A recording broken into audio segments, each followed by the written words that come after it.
А в Сыктывкаре говорили об изменении климата и вымирании видов в позднем Девоне. Это один из древнейших периодов в истории Земли. Случилось все около 370 миллионов лет назад. Последние исследования британских, американских и российских ученых позволяют по-новому взглянуть на это эпохальное событие, историю нашей планеты и даже ее будущее. Евгений Стокас о загадках Земли.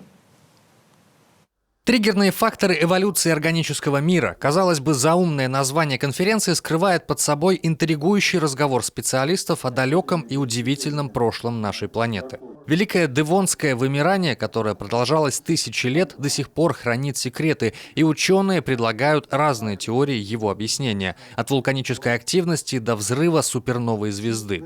Окаменелости, сохранившиеся на территории Арктики, в том числе в Коми, позволяют разгадывать загадки древности. Какие факторы, ключевые факторы влияют на изменение климата?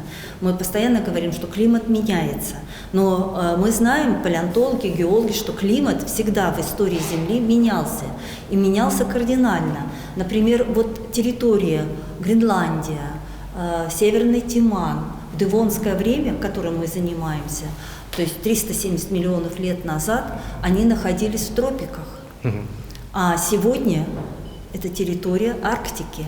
Такая работа, надеются геологи, позволит предсказывать и будущие климатические изменения. Только совместно ученые из разных стран могут изучать палеонтологические сокровища. Они складывают и силы, и знания, и финансовые возможности в общую копилку, ведь такие экспедиции недешевы. Международные группы уже бывали в Гренландии и на Шпицбергене. В этом году группа ученых запланировала экспедицию на Северный Тиман.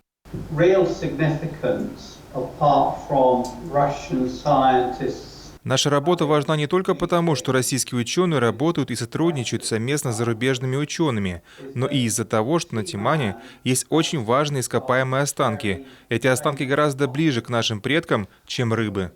История Коми основана на геологических изысканиях, и ученые уверены, чем больше международных исследователей будут работать на нашей Земле, в том числе и на самой труднодоступной, тем больше откровений и научных открытий нас ждет. Евгений Стокас, Олег Костромин, Юрган.